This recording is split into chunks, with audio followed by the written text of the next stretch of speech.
The last person Hannah Miller expected to see riding into Skidoo, California, on a dusty afternoon in September of 1908 was Nathan Oakley. But there he was, sitting tall in the saddle with 6 years of letters bundled against his chest, like they were made of gold instead of paper and ink. Hannah had been sweeping the porch of her small boarding house when she saw him, and the broom clattered to the wooden boards as her hands went numb. The desert sun beat down mercilessly on the small mining town nestled in the Panamint Range, and for a moment she thought the heat was playing tricks on her eyes. But no, that was definitely Nathan, older now, his jaw more defined, his shoulders broader. But those eyes were the same startling blue she remembered from when they were both 18. He dismounted in front of her house, his boots hitting the dry earth with purpose, and he held up the bundle of letters tied with string. His voice, rougher than she remembered but still unmistakably his, cut through the afternoon stillness. "Why did not you tell me your father was hiding these?" Hannah gripped the porch railing, her knuckles white. "I wrote you for 2 years, Nathan. 2 years of silence from you. I thought you had moved on, that you had forgotten about me." "Forgotten?" He took 3 long strides toward her porch, and she could see the raw emotion in his face now. "Hannah, I wrote you back. Every single week for those 2 years. Did you get any of my letters?" The world seemed to tilt. "No, not one." They stared at each other across the distance of 6 feet that might as well have been 6 miles. And Hannah felt her heart cracking open with all the grief and longing she had carefully packed away. She had been 24 when she finally accepted that Nathan was never coming back, that whatever they had shared during that golden summer of 1902 had been nothing but youthful foolishness. She had built a life here in Skidoo, running the boarding house her aunt had left her, becoming a respectable businesswoman in a town that thrived on silver mining and hard luck. Now she was 26, and Nathan was 27, and 6 years had passed like water through fingers. "Your father," Nathan said, and there was anger mixed with the hurt in his voice. "I found your letters in his desk after he died last month. My mother was cleaning out his study, and she found them hidden in a false bottom drawer. All of them, Hannah. Every single one you wrote me, unopened. And beneath them, all my letters to you, returned to sender, which he never told me about." Hannah sank down onto the porch steps, her legs unable to hold her any more. "He died 5 weeks ago. Heart gave out." Nathan climbed the steps and sat down beside her, not touching, but close enough that she could feel the heat radiating from him. "I started reading your letters that same day. It took me 3 days to get through them all, and then I saddled up and started riding." "From Wyoming," Hannah whispered. "That is over 800 miles, 920 the way I came." He turned to look at her, and she saw the exhaustion in the lines around his eyes, the dust coating his clothes, the weariness in his shoulders. "I had to know, Hannah. I had to know if any part of what you wrote was still true." Hannah's hands trembled as she reached out and touched the bundle of letters. Her handwriting stared back at her from the top envelope, young and hopeful and so full of love it hurt to look at. "What did I write?" "Everything." Nathan's voice went soft. "You wrote about how we met at the county fair, how I won you that ridiculous stuffed horse at the shooting gallery. You wrote about the dance we shared under the stars, and how you knew that night that you loved me. You wrote about your dreams of a future together, of a ranch somewhere with horses and children and a life built on something real." Tears burned in Hannah's eyes. "I remember writing every word. You wrote about waiting for me, about how the days felt empty without my letters. You wrote about your father pressuring you to marry Thomas Whitfield, the banker's son, and how you kept refusing because your heart belonged to me." Nathan's jaw clenched. "And in the last letter, dated November 1904, you wrote that you could not wait anymore. that the silence had become too much, and you had to accept that I was never coming back. I waited 2 years, Hannah said, her voice breaking. 2 years of nothing, Nathan. What was I supposed to think? That I loved you? He took her hand, and the touch sent electricity through her entire body. That I would never stop loving you. That I was working day and night on my father's ranch, trying to save enough money to come get you and give you the life you deserved. Hannah pulled her hand back, standing up abruptly. You do not get to do this. You do not get to show up after 6 years and act like no time has passed. I know time has passed. But Hannah, we were victims of my father's manipulation. He never wanted me to marry a girl from California, said it was too far, that I needed to marry someone local. He thought if he kept us apart long enough, we would both move on. Nathan stood too, facing her. I am not asking you to pretend the years did not happen. I am asking if there is any chance, any possibility that you might still feel something for me. Hannah wrapped her arms around herself, looking out at the dusty main street of Skidoo. The town was rough and ready, built on the promise of silver that was already starting to play out. Most people did not stay long, just passing through on their way to somewhere better. She had stayed because she had nowhere else to go, nothing pulling her forward. I run a boarding house now, she said quietly. I have 8 rooms and they are usually full of minors and prospectors. I keep a respectable establishment. I have made a life here. I can see that. And I am not asking you to give it up. Nathan moved to stand beside her, both of them looking out at the town. I am just asking for a chance to know you again, to see if what we had was real, or if it was just young love that would not have lasted anyway. Hannah turned to face him fully. You rode 900 miles on a chance. I rode 900 miles on a certainty. Hannah, those letters, he gestured to the bundle he had set on the porch railing, those were not written by someone who was just passing time. That was real love, deep love, the kind that does not just disappear. I had to know if any part of that woman still existed. She does, Hannah admitted, her voice barely audible. I tried to bury her, tried to convince myself that practical matters were more important than romantic dreams, but she is still here and she is terrified. Of what? Of this. Of you. Of the possibility that you might leave again, or that we might discover we do not really know each other anymore. Hannah pressed her palms against her skirt. We were children when we met, Nathan. We spent one summer together. 3 months of county fairs and dances and stolen kisses behind the barn. How do we know that was enough to build something lasting? Nathan reached into his shirt pocket and pulled out a worn piece of paper. Because of this. It is from one of your letters, dated March 1903. You wrote, I know people will say we are too young to know what love is, that what we feel is just infatuation that will fade. But I have never been more certain of anything in my life. When I close my eyes, I see our future as clearly as I see my own hand.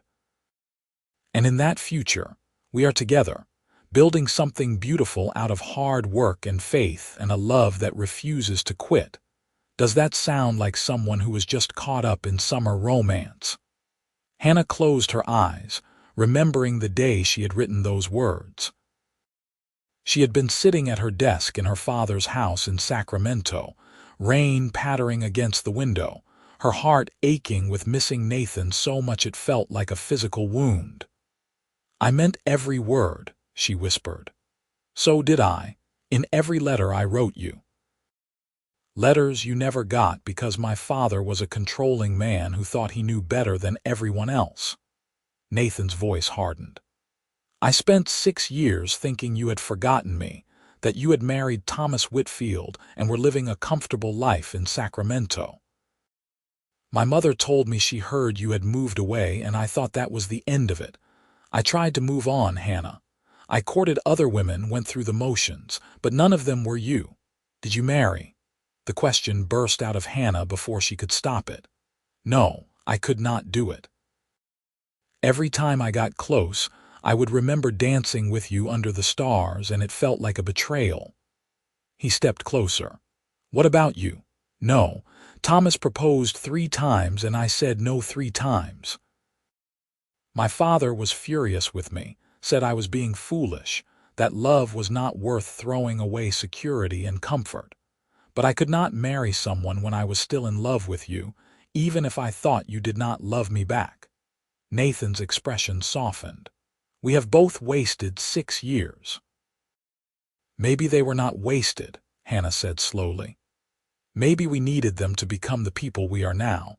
I am not the starry-eyed girl who wrote those letters. I am a businesswoman. I know how to manage money, how to deal with difficult people, how to stand on my own 2 feet. That girl who wrote those letters was dependent on her father, naive about how the world worked. And I am not the boy who was still working on his father's ranch, taking orders, waiting for permission to live my own life. I have my own ranch now, 2,000 acres in Wyoming. I raise horses, and I am good at it. I built something from nothing, Hannah. I have something real to offer you now." Hannah felt her heart rate pick up. "You are assuming I would want to leave California." "I am assuming nothing. I am hoping, but assuming nothing."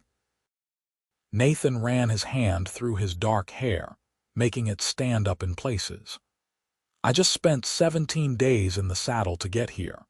I will stay in Skidoo as long as it takes to convince you that what we had was real, and what we could have is even better. And if at the end of that time you tell me to leave, I will. But I am not leaving until I know for certain, one way or another." Hannah studied him, really looked at him. 6 years had changed him. He was no longer the lanky 18-year-old who had won her heart with his easy smile and gentle manner. This man was harder, carved by time and disappointment and hard work. But underneath, she could still see the boy she had loved, the one who had held her hand and promised her forever. "Where is your horse?" she asked finally. "I left him at the livery stable on my way in. He needed water and feed more than I needed to rush this conversation. You need those things too. Come inside. I will make you something to eat and you can clean up. Then we can talk properly." Hannah picked up her broom and headed for the door, then paused. "But Nathan, I cannot make you any promises, not yet. I am not asking for promises, just a chance." The inside of Hannah's boarding house was surprisingly comfortable, given the rough nature of Skidoo. She had made curtains for the windows, put rugs on the floors, and kept everything scrupulously clean. The smell of bread baking filled the air, and Nathan's stomach growled loudly enough that Hannah almost smiled. "Sit," she commanded, pointing to the kitchen table. "I have stew left from the noon meal, and the bread will be ready soon." Nathan sat, watching as she moved around her kitchen with practiced efficiency. She had always been graceful, but now there was a confidence in her movements that spoke of someone who knew her own domain.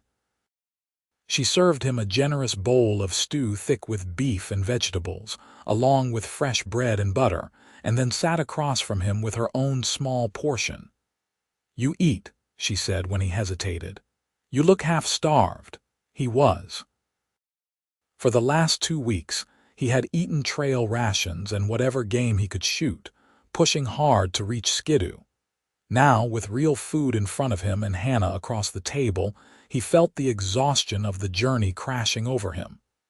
"Tell me about your ranch," Hannah said softly. Between bites, Nathan described the land he had claimed in Wyoming, the horses he bred, the small house he had built with his own hands. He told her about the harsh winters and the beautiful summers, about the work that never ended but that he loved anyway. He talked about his dreams of expansion, of building something that would last. Hannah listened, asking questions, and Nathan could see her mind working, imagining what he described. When he finished eating, she took his bowl and refilled it without asking, and he realized how hungry he had actually been. "Why horses?" she asked. "Your father raised cattle." Because you wrote in one of your letters that you loved horses, that your happiest memories were of riding through the California hills. Nathan met her eyes. I know it sounds foolish, but every decision I made, I thought about what you would like, what would make you happy. Even when I thought I would never see you again, I could not stop planning a life that included you. Hannah's eyes glistened with tears. That is not foolish. That is the most beautiful thing anyone has ever said to me. It is the truth. They sat in silence for a moment, the weight of 6 lost years hanging between them. Then Hannah stood and gestured toward the stairs. I have a room you can use. It is small, but it is clean and the bed is comfortable. You should rest. I did not come here to sleep. Nathan, you can barely keep your eyes open. We have time. Rest, and we will talk more tomorrow. She moved to the stairs, and he followed because what else could he do? The room she showed him was indeed small, but it was painted a cheerful yellow and had a real bed with a thick quilt.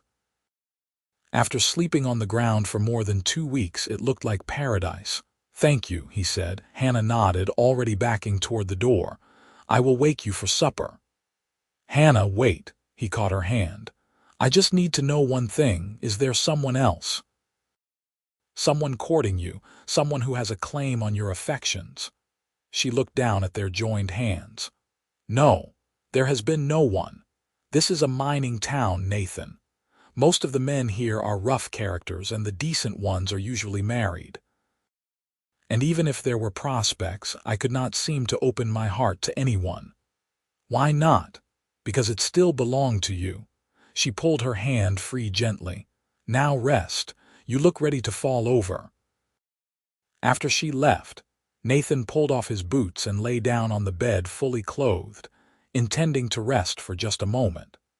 But the softness of the mattress and the exhaustion in his bones pulled him under, and he slept deeply for the first time in weeks. When he woke, the light slanting through the window had changed to the golden hue of late afternoon. He could hear voices downstairs, male voices rough with the day's work, and he remembered that Hannah ran a boarding house. She would have other guests, men coming back from the mines and needing food and lodging. Nathan washed his face in the basin Hannah had left for him, ran his fingers through his hair to make it presentable, and headed downstairs. The dining room was filled with 8 men, all seated at a long table, and Hannah was serving them stew and bread with a practiced ease. She glanced up as Nathan entered, and something flickered in her eyes that might have been pleasure or might have been anxiety. Gentlemen, this is Nathan Oakley. He is an old friend visiting from Wyoming. Hannah's voice was perfectly neutral, giving nothing away. The men nodded greetings, most too focused on their food to care much about another stranger in town. Nathan found a seat at the end of the table, and Hannah brought him a plate without being asked. Miss Miller makes the best stew in California, one of the miners said, a grizzled man with a gray beard. That is why her place is always full. I can believe that, Nathan said, taking a bite. Another man, younger with red hair and an eager expression, leaned forward. You said you are from Wyoming. What brings you all the way to Skidoo? Nathan glanced at Hannah, who had frozen near the stove. Personal business. Mining. No, I raise horses. This sparked interest among several of the men, and the conversation turned to horses and ranching, topics Nathan could discuss easily. But he was aware the entire time of Hannah moving around the room, refilling cups of coffee, clearing plates, her face carefully blank. After the meal, the men dispersed to their rooms or to the saloons in town, and Nathan helped Hannah clear the table without asking. She looked surprised but did not protest, and they worked in silence, washing and drying dishes in a rhythm that felt oddly comfortable. You do this every night? Nathan asked. Cook for 8 people, sometimes more, sometimes less. It depends on how many rooms are full. Hannah scrubbed a pot with more force than necessary. It is a good living, Nathan. I am proud of what I have built here. You should be. It is impressive." She set down the pot and turned to face him, her hands dripping with soapy water. "I need you to understand something. I cannot just walk away from this. I have responsibilities, people depending on me. Even if I wanted to go with you to Wyoming, which I am not saying I do, I could not just abandon this place. I am not asking you to abandon anything." Nathan took the pot from her and dried it carefully. "I am asking you to consider possibilities. Maybe we could find someone to run this place for you. Maybe we could sell it. Maybe we could figure something out that works for both of us. Or maybe there is no solution that makes sense, and we are just going to end up hurting each other again." Hannah pulled the plug from the sink and the water drained with a gurgling sound. "I am scared, Nathan. I am scared of hoping again." He set down the dish towel and pulled her around to face him. "I am scared too, but do you know what scares me more? The thought of walking away and spending the rest of my life wondering what could have been. We barely know each other anymore. Then let's change that. Let me court you properly this time. Let us take whatever time we need to figure out if this is real or if it is just nostalgia."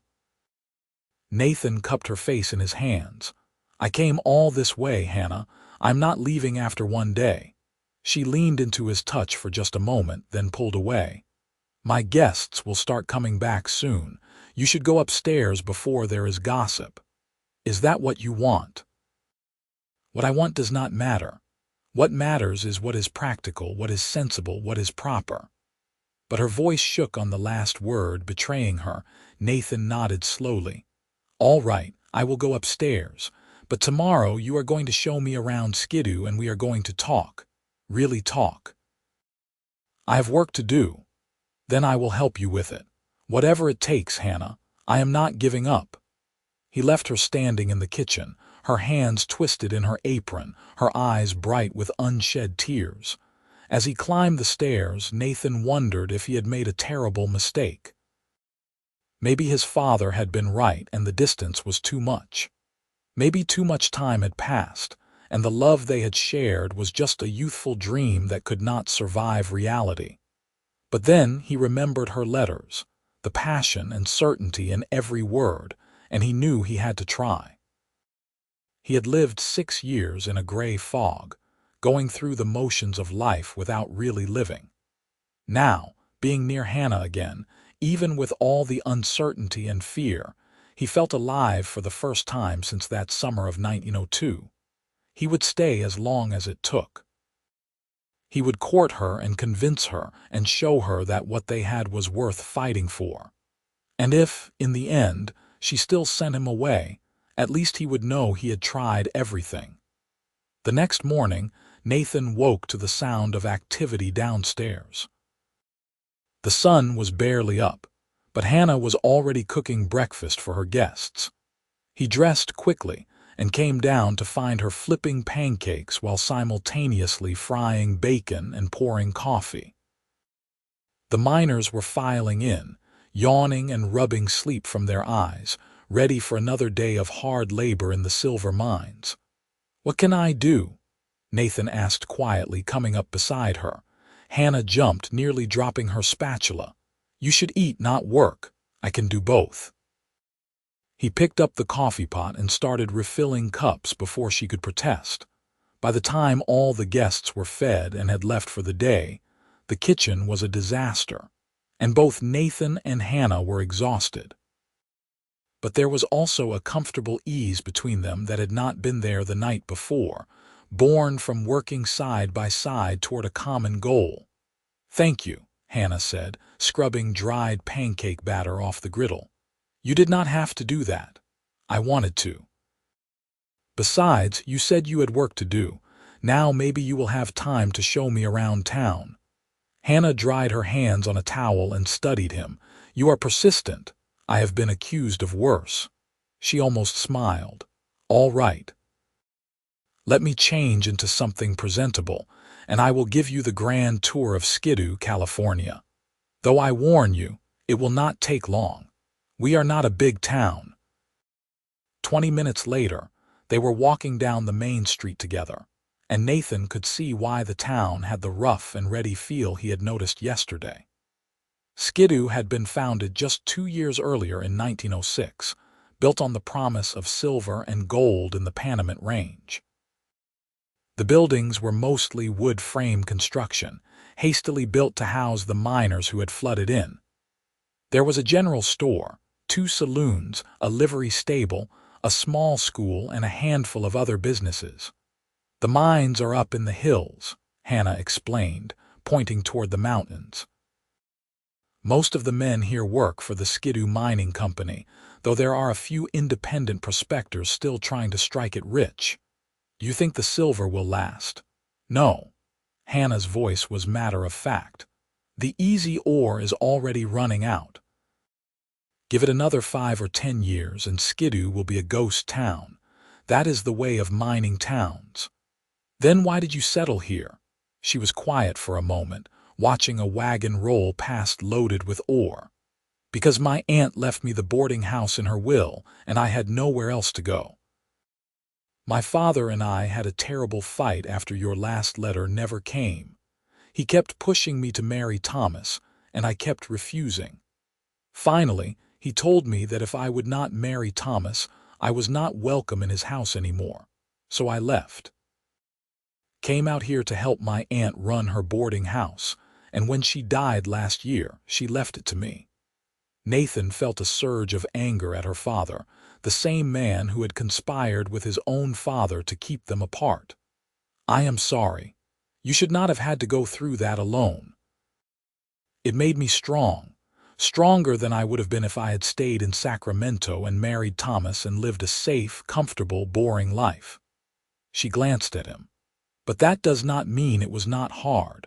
There were nights I cried myself to sleep, wondering if I had made a terrible mistake. They walked in silence for a while, nodding to the few people they passed.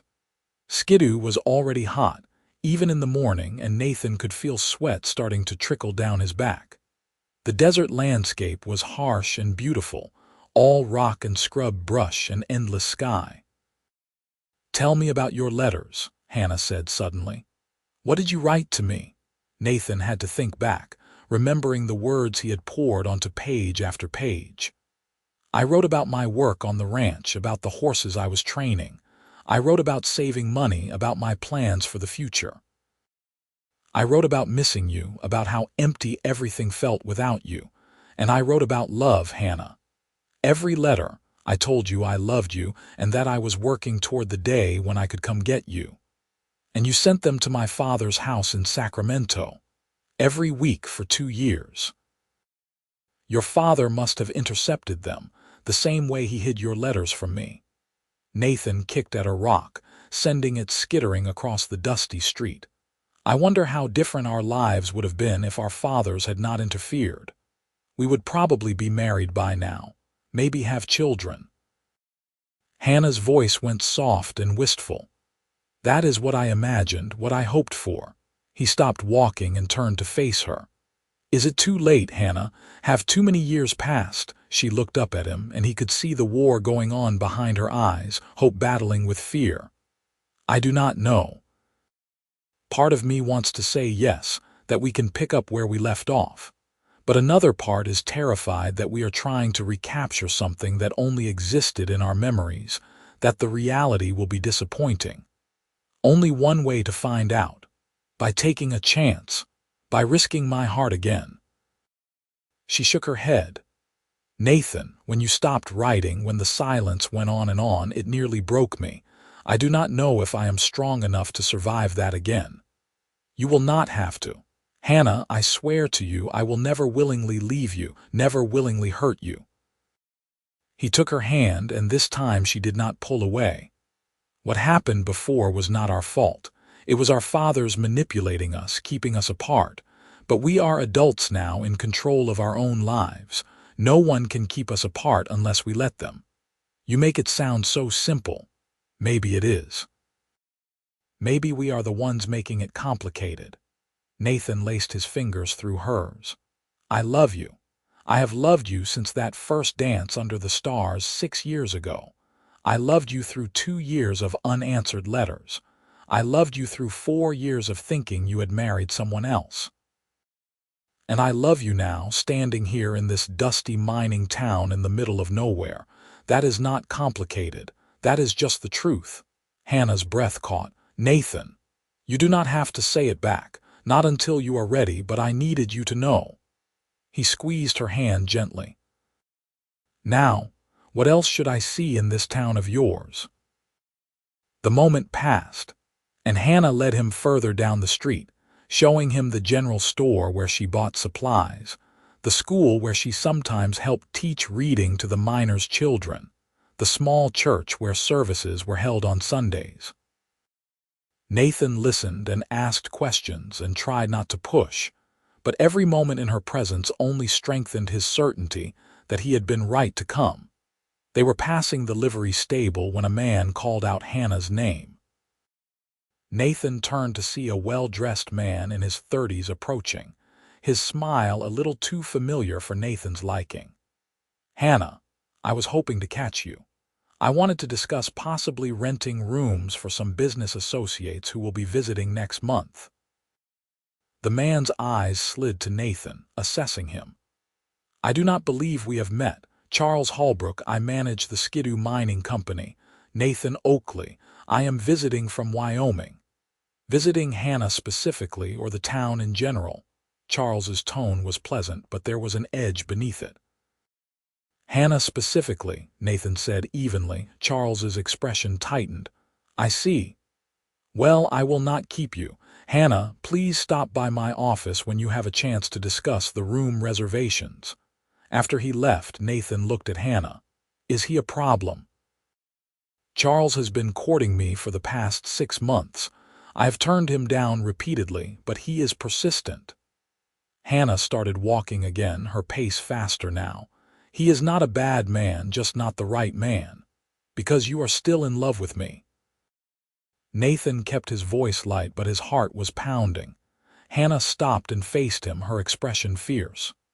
"Yes, because despite 6 years of silence and heartbreak and trying to move on, I am still in love with you.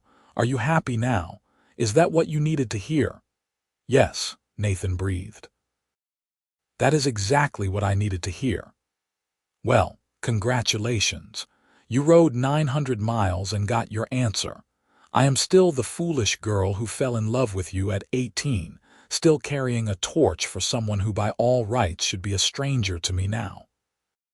She was crying now, tears streaming down her face. "I am still so in love with you it hurts, Nathan. And I hate that I am, because it means I am vulnerable again. It means I can be hurt again." Nathan pulled her into his arms, not caring that they were standing in the middle of the street where anyone could see. She resisted for a moment, then melted against him, her face pressed against his chest, her tears soaking into his shirt. "You will not be hurt again," he murmured into her hair. "I promise you, Hannah. I will spend the rest of my life making sure you never doubt my love again." "How can you promise that? How can you know?" "Because I know myself. Because I know that everything good in my life, every hope and dream I have, includes you." He pulled back enough to tilt her face up to his. "Marry me, Hannah. Come back to Wyoming with me, or stay here, or let us find some third option that makes us both happy. I do not care about the details. I just care about being with you." "That is crazy. We have only been together again for a day." "We have been together in my heart for 6 years. This is just making it official." Nathan wiped the tears from her cheeks with his thumbs. "But I will wait if you need time. I will stay here a month, 6 months, a year if that is what it takes for you to be sure." Hannah laughed through her tears. "A year? What about your ranch? I have a good foreman. He can manage without me for a while. You would really do that? Give up a year of your life just to convince me?" "I would give up everything if it meant being with you," Nathan smiled. "But I am hoping it will not take a year. I am hoping that maybe, just maybe, you have missed me as much as I have missed you." "More," Hannah whispered. "I have missed you more than you can possibly imagine." Then she was kissing him, or he was kissing her, or they were kissing each other, and it did not matter who started it. All that mattered was that after 6 long years, they were finally together again, and nothing was going to keep them apart this time. When they finally broke apart, both breathless and grinning, Nathan noticed several people watching them with interest. Small-town life meant their kiss would be common knowledge within the hour, and by evening, everyone in Skidoo would know that Hannah Miller was spoken for. "I do not care," Hannah said, reading his thoughts. "Let them talk. Let Charles Holbrook know I am not available. Let the whole world know that I am yours." "And I am yours," Nathan said solemnly, "for as long as you will have me." They walked back to the boarding house hand in hand, and for the first time in 6 years, Hannah felt like the world was full of possibilities instead of limitations. But as they reached her front porch, reality began to reassert itself. "We still have practical matters to discuss," she said, reluctant to let go of his hand. "Your ranch is in Wyoming. My business is here. That is not a small problem. I know, but it is a problem we can solve together." Nathan sat down on the porch steps and pulled her down beside him. "Tell me honestly, do you want to stay in Skidoo?" Hannah considered the question. "I am proud of what I have built here, and I like the independence of running my own business, but Skidoo itself, no. It is hot and dusty and full of rough men who are here today and gone tomorrow. I always knew it was temporary, that eventually the silver would run out and the town would die. I just did not have anywhere else to go. What if you did? What if you had a place to go, a home to build? With you in Wyoming," she turned to look at him. "Tell me about it. Really tell me. What would my life be like there?" Nathan painted a picture with his words, describing the ranch house he had built, small but sturdy with room to expand. He told her about the land, rolling grassland perfect for horses, with the Big Horn Mountains visible in the distance. He described the town of Sheridan, a real town with schools and churches and a growing community of ranchers and their families. He talked about the work, hard but satisfying, and the winters, harsh but beautiful. "It sounds wonderful," Hannah said softly, "but Nathan, I do not want to be just a rancher's wife. I need purpose, something of my own. What if you ran the business side of the ranch? I am good with horses but terrible with bookkeeping and planning. What if we were partners, truly equal partners, building something together?" He squeezed her hand. "And maybe, eventually, we could open a proper boarding house in Sheridan, something bigger and better than what you have here. The town is growing and there is need for good lodging." Hannah felt excitement stirring in her chest. "A partnership, in business and in life. I do not want you to give up who you are to be with me, Hannah. I love your independence, your strength, your business sense. I want you to bring all of that into our life together. You have thought about this a lot." "I have had 6 years and 900 miles to think about it," Nathan grinned. "I have planned out every detail of how to convince you, what to say, what to offer. Though I will admit, I did not expect you to kiss me quite so soon." Hannah blushed. "I surprised myself with that. Pleasant surprise, the best surprise." She leaned her head on his shoulder. "I want to say yes, Nathan. I want to marry you and move to Wyoming and build a life together. But I cannot just abandon this place overnight. I have guests who are paying for rooms, commitments I have made." "How long would you need?" Hannah thought about it. Most of her guests were minors who stayed week to week. She could give them notice, help them find other lodging. The house itself she could sell or rent to someone else. 2 months, maybe 3, I can stay that long. I will help you with whatever needs to be done. Nathan lifted her hand and kissed it.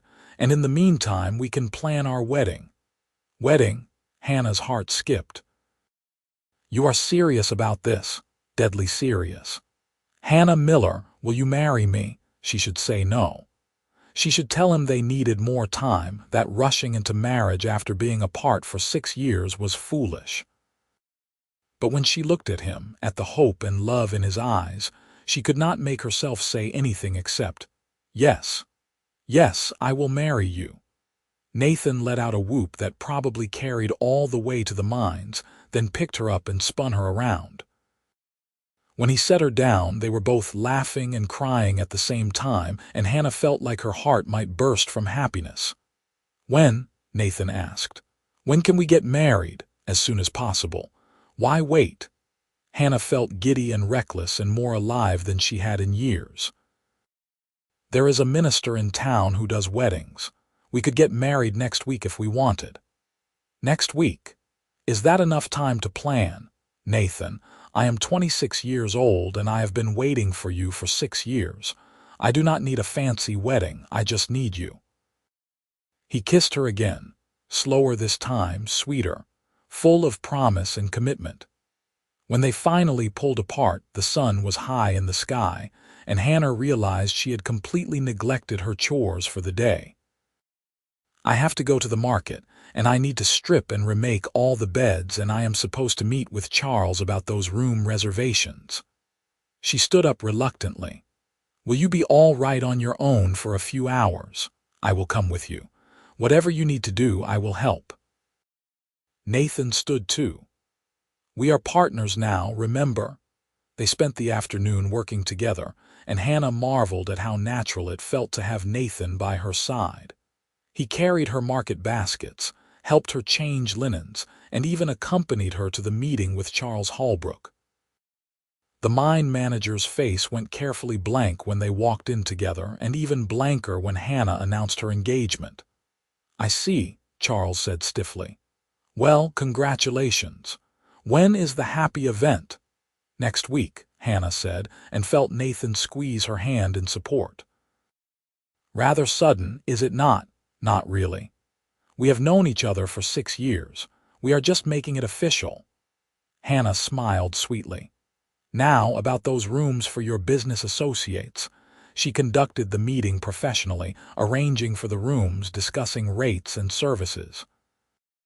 But the whole time, she was aware of Nathan standing behind her chair, a solid presence that said she was no longer alone. When they left Charles's office, she felt lighter than she had in years. Over the next week, Hannah and Nathan threw themselves into wedding preparations while also managing the daily demands of the boarding house. They visited the minister, a kindly man named Reverend Peters, who agreed to perform the ceremony in his small church. Hannah sent a telegram to her brother in Sacramento, inviting him to the wedding but not expecting him to come on such short notice. She bought fabric from the general store and spent her evenings sewing a simple but pretty wedding dress in cream-colored cotton. Nathan helped with everything, from cooking meals for the boarding house guests to negotiating with a potential buyer for the property.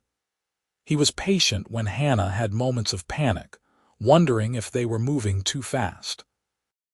He held her when she cried over letters from her brother, who wrote back saying he was happy for her but could not make the journey from Sacramento in time. And he made her laugh with stories from his ranch, painting pictures of their future life together. The wedding day dawned clear and hot, typical for September in the California desert.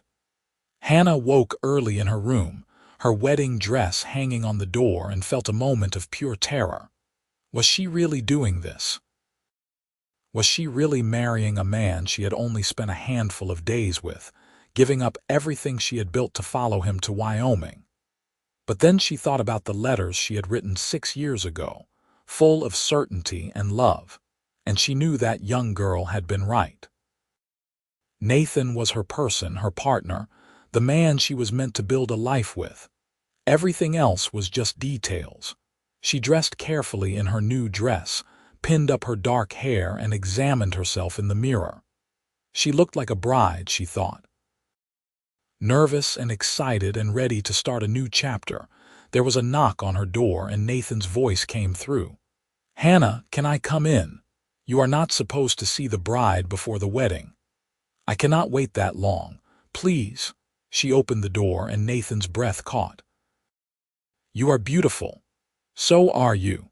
And he was, dressed in his best clothes, his dark hair combed back, those blue eyes full of love and wonder. I have something for you. He pulled out a small box and opened it to reveal a delicate gold ring set with a small diamond. It was my grandmother's. My mother gave it to me before I left Wyoming, said she always knew I would need it for you. Hannah's eyes filled with tears. Your mother knew. She found the letters, remember? She read enough to understand what they meant, and she told me I was a fool if I did not come find you. Nathan took out the ring.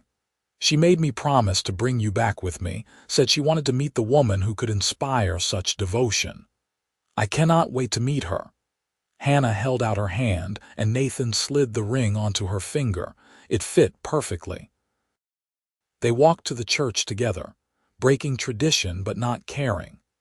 A small group had gathered, miners from the boarding house and a few townspeople who had befriended Hannah over the past year. It was not the grand wedding Hannah might have dreamed of as a girl, but standing in front of Reverend Peters with Nathan's hand in hers, she could not imagine wanting anything different. The ceremony was simple and heartfelt. They spoke their vows with voices that shook with emotion, promising to love and honor each other for the rest of their lives. Nathan slipped a matching wedding band onto Hannah's finger, and she did the same for him with a ring she had bought from the general store. And when Reverend Peters pronounced them husband and wife, Nathan kissed her with a tenderness that made Hannah's heart soar. After the ceremony, several of Hannah's guests had arranged a small celebration at the boarding house, complete with food and music from a miner who played fiddle. Hannah and Nathan danced in the boarding house parlor, spinning and laughing, and for a few hours, the heat and dust and hardship of Skidoo faded away, replaced by pure joy. Late that night, after the guests had gone to bed or back to the saloons, Nathan and Hannah stood on the porch of what was now their boarding house, looking up at the stars. Mrs. Oakley, Nathan said, testing out the name. How does it feel? Perfect. Right. Like this is exactly where I am supposed to be. Hannah leaned against him. I was so scared, Nathan, so scared of taking this chance. And now I am just excited to see Wyoming, to meet your mother, to start building our life together. She turned in his arms to face him. Thank you for finding the letters. Thank you for coming all this way. Thank you for not giving up on us. I could never give up on you. Nathan kissed her forehead. You are the only dream I have ever had that mattered. They went inside together, and Hannah closed the door on her old life as a lonely boarding house owner. Tomorrow, they would start the process of selling the property and preparing for the journey to Wyoming. But tonight, she was just a bride with her husband, making promises that would last a lifetime. The next 2 months passed in a blur of activity. Nathan and Hannah worked together to settle all of Hannah's affairs in Skidoo. They found a buyer for the boarding house, a widow named Mrs. Patterson, who was looking for a way to support herself after her husband died in a mining accident. Hannah spent a week training her on all the details of running the establishment and felt satisfied that the place would be in good hands. They sold most of Hannah's furniture and belongings, keeping only what they could transport easily. Hannah carefully packed her letters from Nathan, the ones he had written 6 years ago, and tied them together with the same string he had used. These would come with them, a reminder of the love that had survived time and separation. As word spread that Hannah was leaving, several people came by to wish her well. Even Charles Holbrook stopped by, stiff and formal but genuine in his good wishes. You deserve happiness, Hannah. I hope you find it in Wyoming. I already have, she replied, and meant it. They made arrangements to travel by train from the nearest station, which meant a day's ride from Skidoo. Nathan sold his horse to a local rancher, planning to buy new horses once they reached Wyoming. Everything was falling into place with a smoothness that felt almost miraculous after the chaos of the past 6 years. On their last night in Skidoo, Hannah walked through the empty boarding house one final time. She had spent more than a year here, building a life from scratch, proving to herself that she was strong and capable. This place had been her refuge when she had nowhere else to go, and she was grateful for it. But she was also ready to leave. "Any regrets?"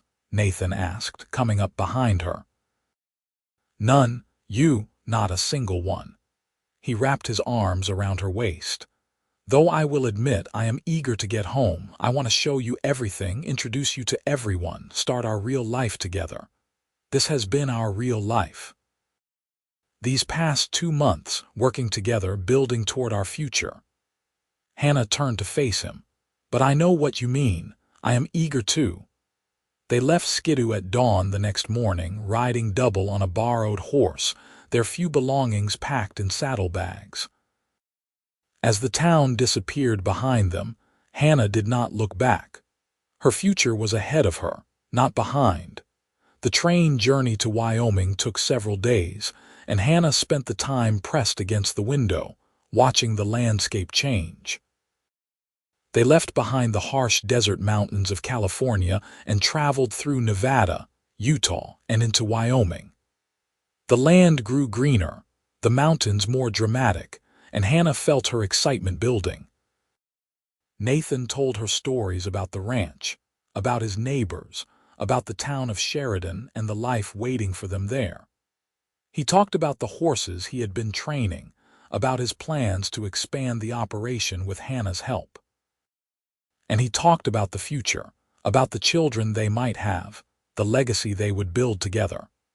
When the train finally pulled into Sheridan in late November, Hannah was surprised by the size of the town. It was bigger than Skidoo, more established, with real buildings and paved streets. People bundled in warm coats hurried along the sidewalks, and smoke rose from countless chimneys. "It gets cold here," Nathan warned as they stepped off the train into the crisp autumn air. "Are you sure you are ready for a Wyoming winter?" "I am ready for anything, as long as I am with you." Nathan had arranged for a wagon to meet them at the station, and they loaded their belongings before starting the final leg of the journey to the ranch. The ride took 2 hours, winding through increasingly rural landscape, and Hannah fell in love with every mile of it.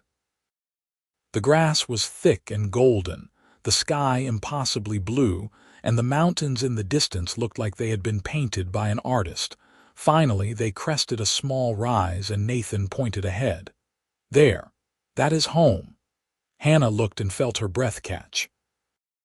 The ranch house was modest but well built, with a wide porch and smoke curling from the chimney.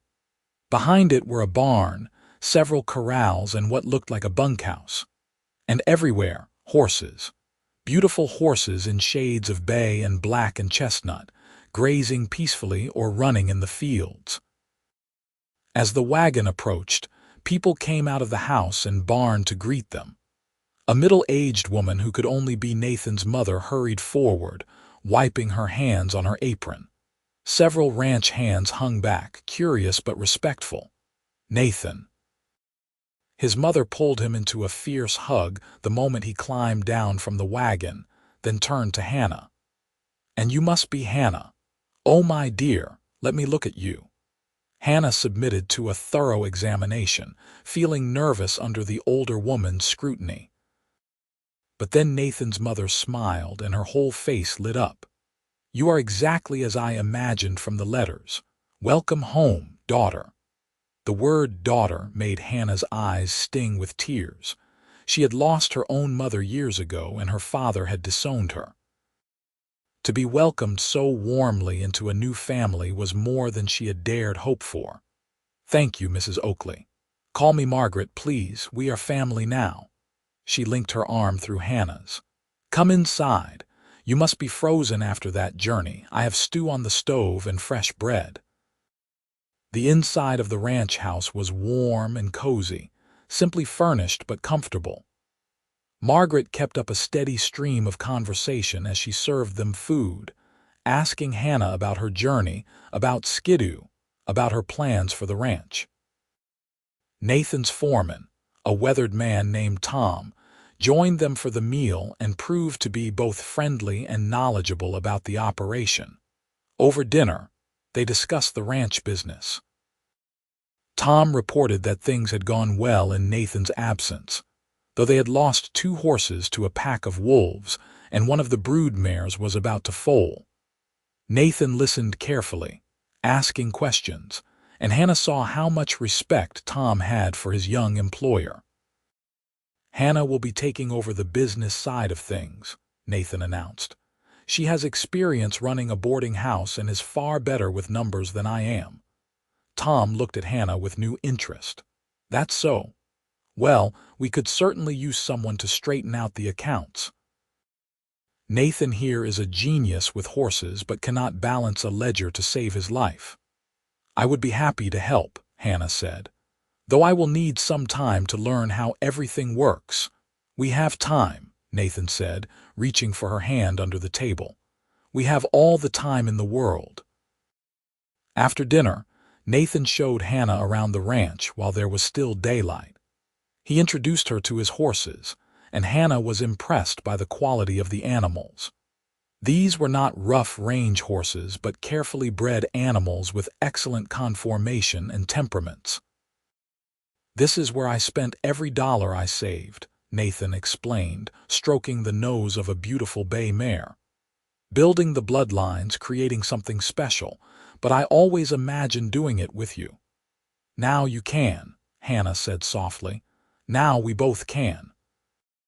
That night, alone in their bedroom for the first time on the ranch, Nathan and Hannah held each other close.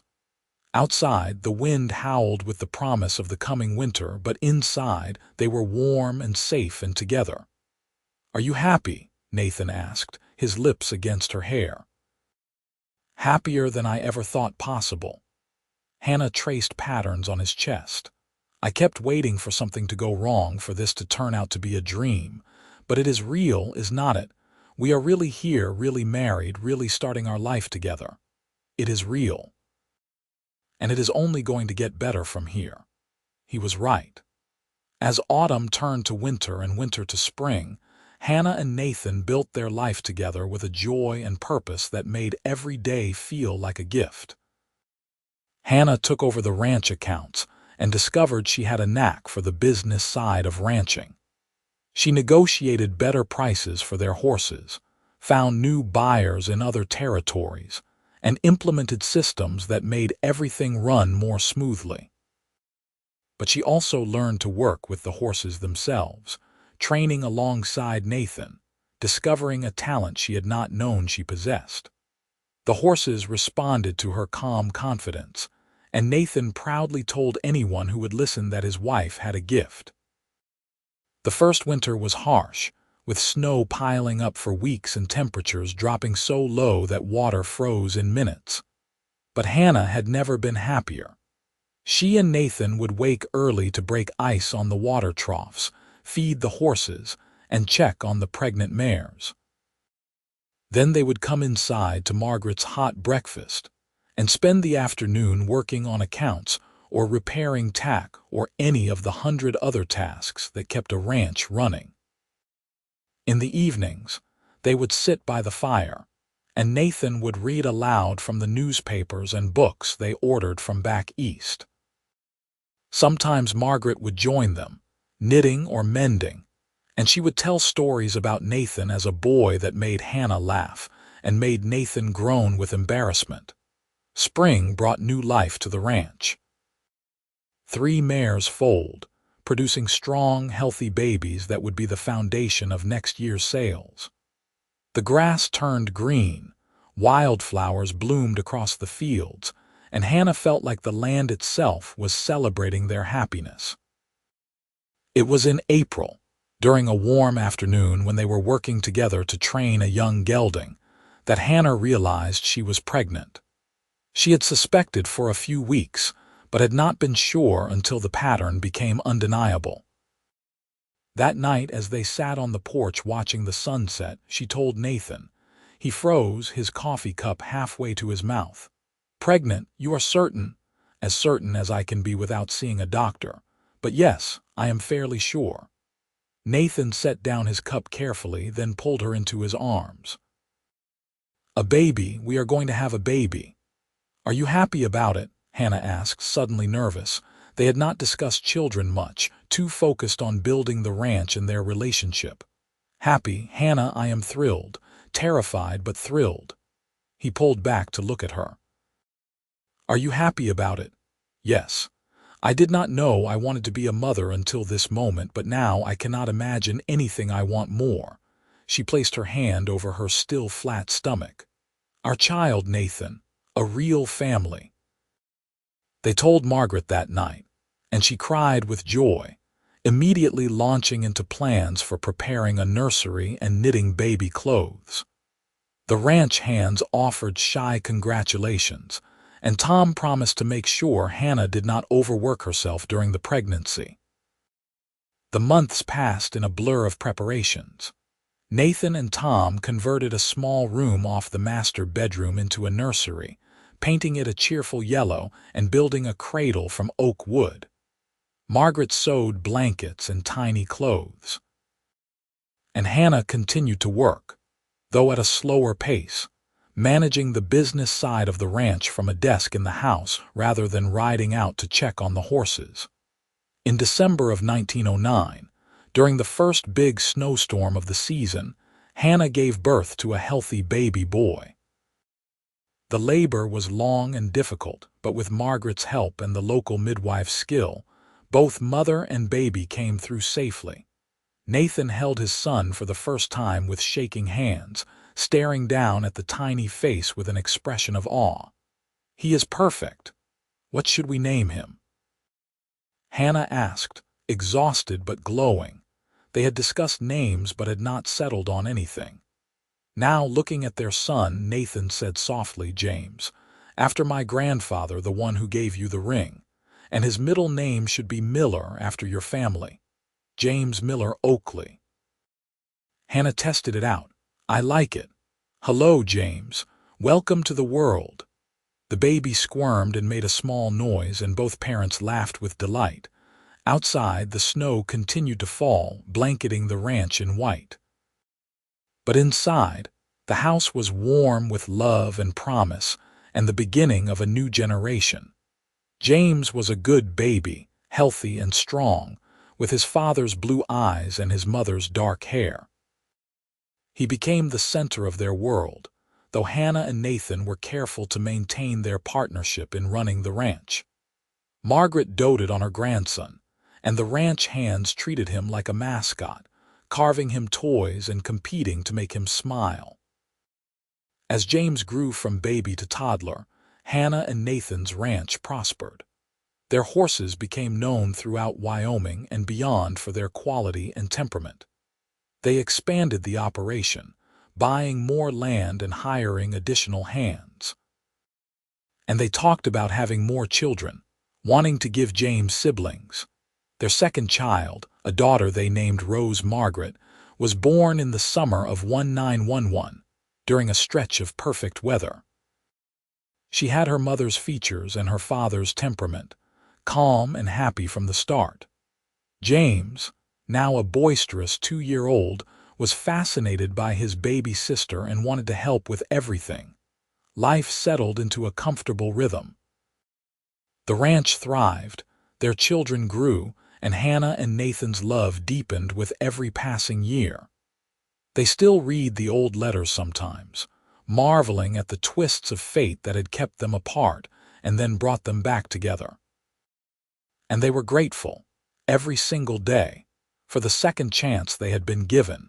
One evening in the fall of 1913, when James was nearly 4 and Rose was 2, Hannah and Nathan sat on their porch watching their children play in the yard.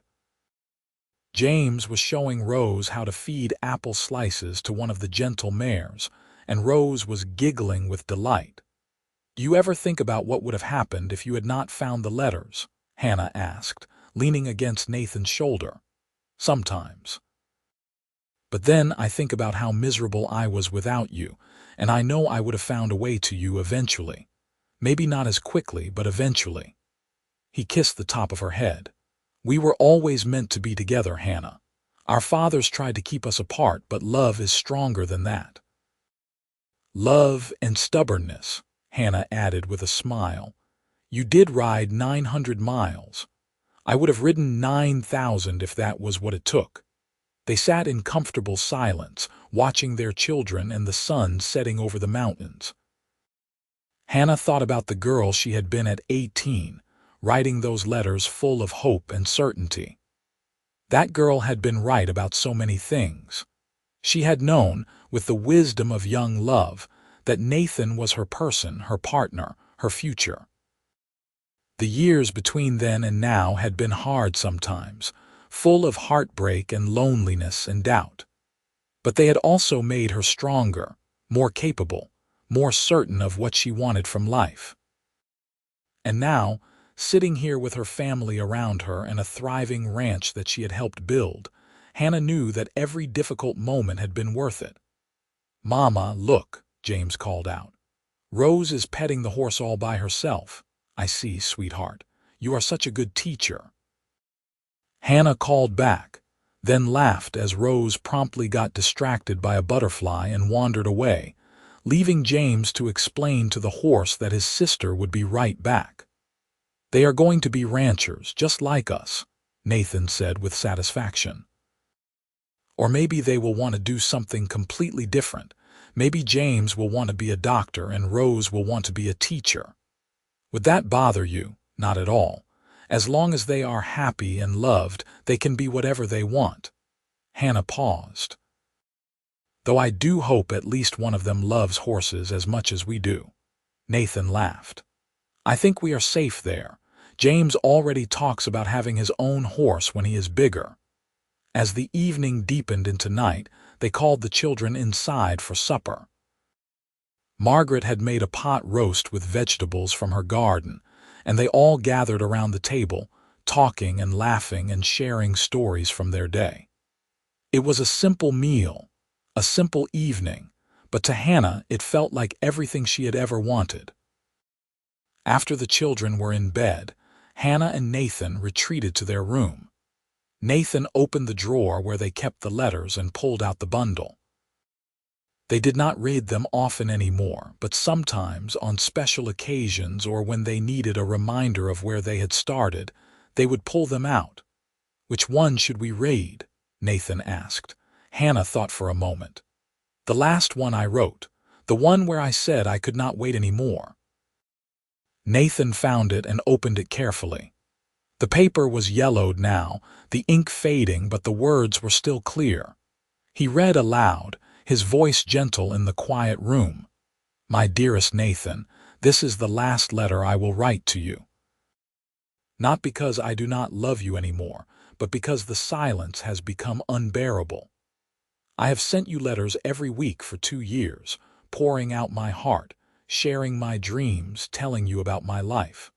And I have received nothing in return but silence.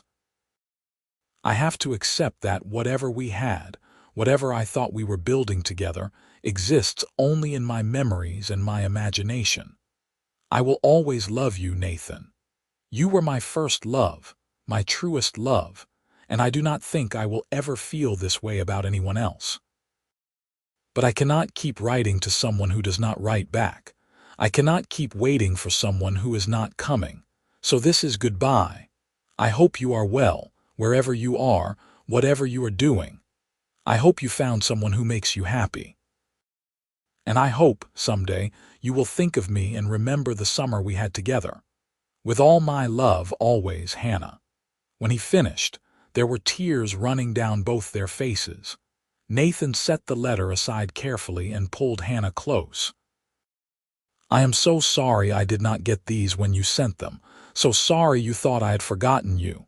But you did not forget, and you came for me. And now we are here together with a beautiful life and a beautiful family." Hannah wiped her tears away. "The past is past, Nathan. What matters is the present and the future. The future, Nathan agreed. What do you think it holds for us? Hannah considered. More children, maybe, a bigger ranch, watching James and Rose grow up, growing old together surrounded by the life we have built.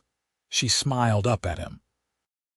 Nothing fancy, nothing dramatic, just a good life lived with the person I love. That sounds perfect to me. They made love that night with a tenderness born of deep knowledge of each other, of years of partnership and companionship and love.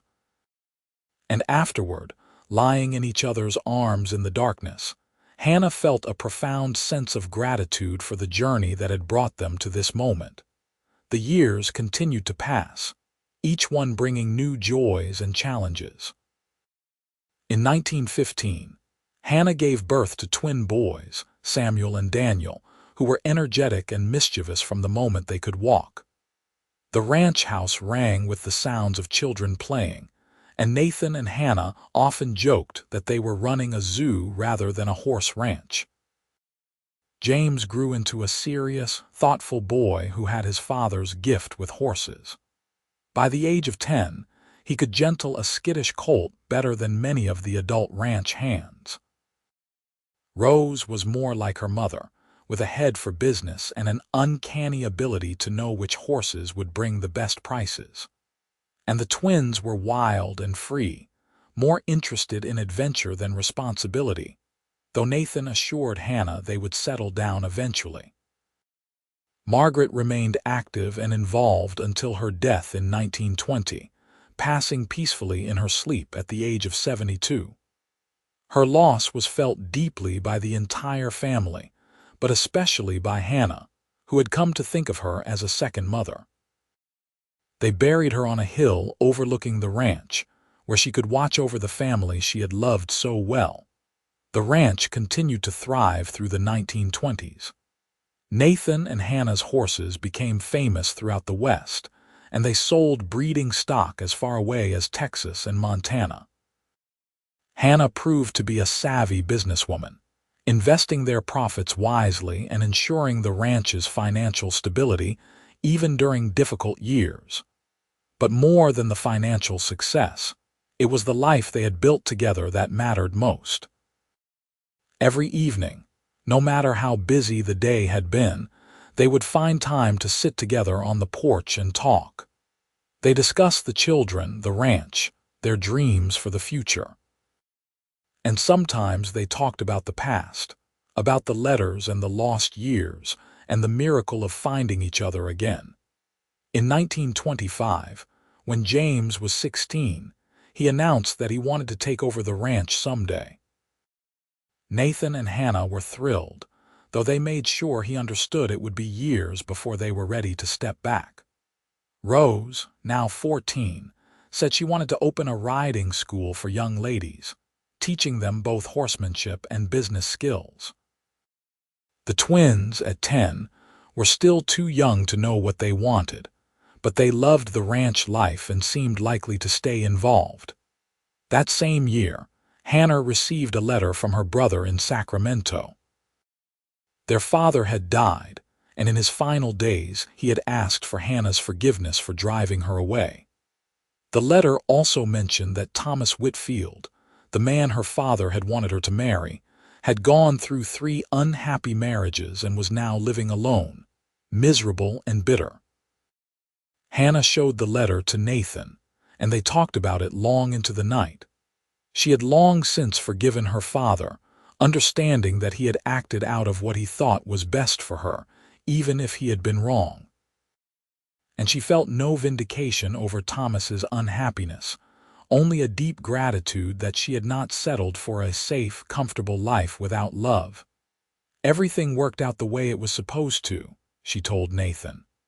The struggles, the separation, the heartbreak, all of it led us here. And I would not change a single thing. Not even the 6 years we lost. Not even those.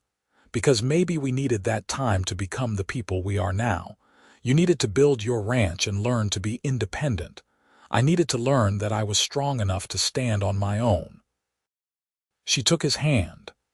And then, when we came back together, we were ready ready to be true partners, not just two kids in love. Nathan nodded slowly. I never thought about it that way, but you are right. If I had come for you when we were 18, I would have been bringing you to my father's ranch, still under his control. We would not have had this. He gestured to the house, the land, the life they had created.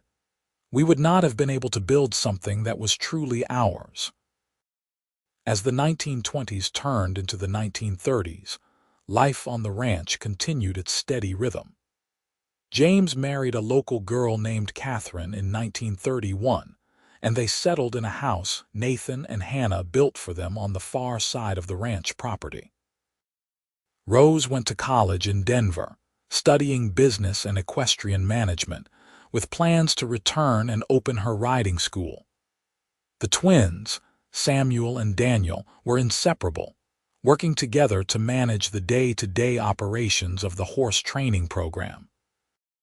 Hannah and Nathan, now in their early 50s, began to step back slightly from the daily work of the ranch, trusting their children and the capable staff they had trained over the years. But they remained involved, still making major decisions together, still working as the partnership they had always been. In 1932, James and Catherine welcomed Nathan and Hannah's first grandchild, a boy they named Nathan in honor of his grandfather. Holding his namesake for the first time, Nathan looked at Hannah with tears in his eyes. We did it, he said softly. We built a legacy. We did more than that. We built a family, a real family full of love and support and connection. Hannah stroked the baby's soft head. This little boy will grow up surrounded by people who love him, on land that has been in his family for generations. That is worth more than any amount of money. As they stood there together, 3 generations of Oakleys, Hannah thought back to that day in 1908 when Nathan had ridden into Skidoo with a bundle of letters. She had been so scared then, so certain that hope would only lead to more heartbreak. But she had taken the chance, had opened her heart one more time, and it had led to this. A life richer and fuller than she had ever imagined possible.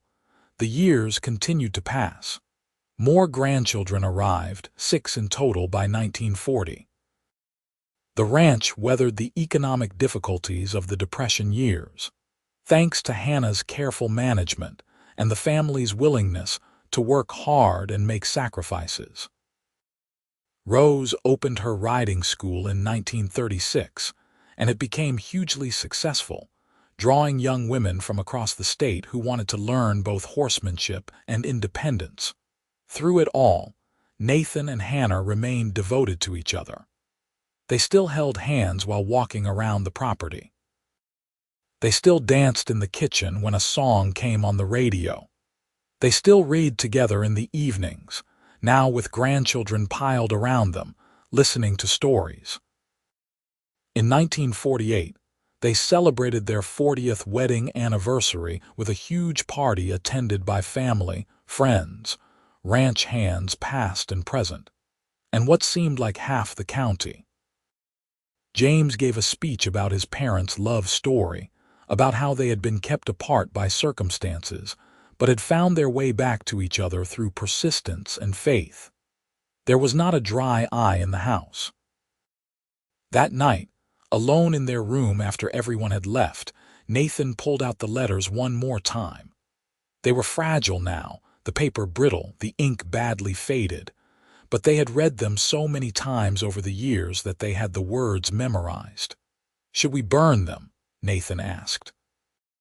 So they do not fall apart completely. No, Hannah said firmly. They are part of our story. Let them fade naturally the way memories do, and someday we will pass them to our children and grandchildren so they know what we went through to be together. A love story for the ages, Nathan said with a smile. A love story that almost did not happen, but did because you refused to give up. Hannah took his hand. Thank you for that, Nathan. Thank you for finding the letters, for riding 900 miles, for fighting for us when it would have been easier to let me go.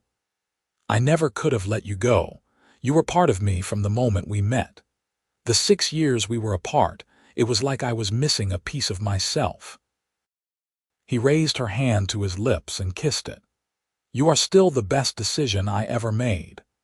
They celebrated their 50th anniversary in 1958, surrounded by their 4 children, 13 grandchildren, and 2 great-grandchildren. Nathan was 77 now, Hannah 76, both slowed by age but still sharp in mind and spirit. They still lived on the ranch, though in a smaller house they had built to be easier to manage. James and his family had taken over the main house, and the ranch itself was run by the second and third generations of Oakleys. At the party, Rose stood up to give a toast. "My parents have always been an inspiration to me, not just because they built a successful ranch, though they did. Not just because they raised 4 children and helped raise countless grandchildren, though they did that too, but because they showed us what real love looks like. Love that perseveres through obstacles. Love that chooses to stay even when things are hard. Love that grows deeper and stronger with every passing year." She raised her glass. "To Nathan and Hannah Oakley, may we all be blessed to love as well as you have loved each other." Everyone raised their glasses and cheered, and Nathan and Hannah stood together, arms around each other, and accepted the love of their family and friends. On a quiet afternoon in the summer of 1962, Hannah and Nathan sat on the porch of their small house, watching the sun set over the mountains they had looked at together for more than 50 years. Nathan was 81 now, Hannah 80, and they knew their time together was growing short. But they were not afraid. "You remember that first day I came to Skidoo?" Nathan asked, his voice soft and a little wheezy. "How scared you were. I remember thinking you were a mirage, that I was imagining you because I wanted so badly for you to be real." Hannah squeezed his hand gently. "And then you held up the letters, and I knew it was really you, really happening. Best day of my life. Well, second best. The best was when you said you would marry me. We have had a good life, have not we? The best life. Better than I ever dreamed possible."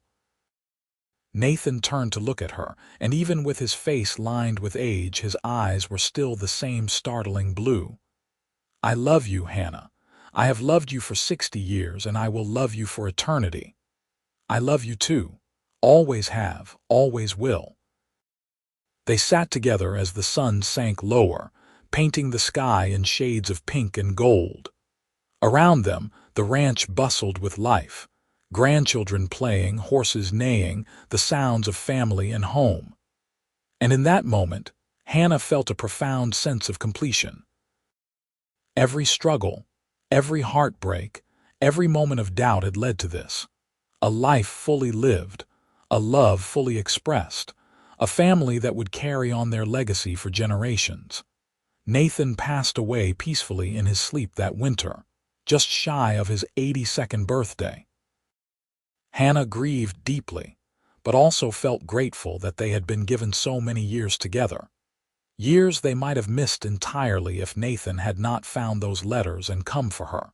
She lived another 3 years, surrounded by family, still sharp and engaged with life until the very end. On the day before she died, she asked James to bring her the letters, the ones she and Nathan had written so long ago. They were barely legible now, yellowed and fragile, but she held them close to her heart. "These letters," she told her children and grandchildren who had gathered around her bed, "these letters almost never reached their destination, but love found a way. Remember that, all of you. Real love, true love, always finds a way." She passed away that night in 1965 at the age of 83 and was buried next to Nathan on the hill overlooking the ranch. On her gravestone, along with her name and dates, James had carved. She wrote the letters. He found them and came running. Together, they built a love that lasted forever. The ranch continued to thrive under the management of the Oakley children and grandchildren. The letters were preserved carefully, passed down as family treasures, a reminder of where it all began. And every generation that came after learned the story of Nathan and Hannah, of the love that refused to die, of the second chance that became a lifetime of happiness. The small house where Nathan and Hannah had spent their final years together was preserved as well, maintained by the family as a memorial to their great love story. Visitors would come sometimes, tourists or friends or family members, and they would see the porch where Nathan and Hannah had sat together for so many evenings, watching the sun set over their beloved Wyoming mountains. And if you listened carefully on quiet evenings, when the wind whispered through the grass and the horses moved softly in their pastures, you could almost hear them. A man and a woman, laughing together, planning their future, celebrating the miracle of a love that had survived 6 years of separation and gone on to build something beautiful and lasting. Their story became legend in the family and the community, a reminder that true love is worth fighting for, that persistence and faith can overcome any obstacle, and that sometimes the best love stories are the ones that almost never happen but do, against all odds, creating a legacy that lasts forever.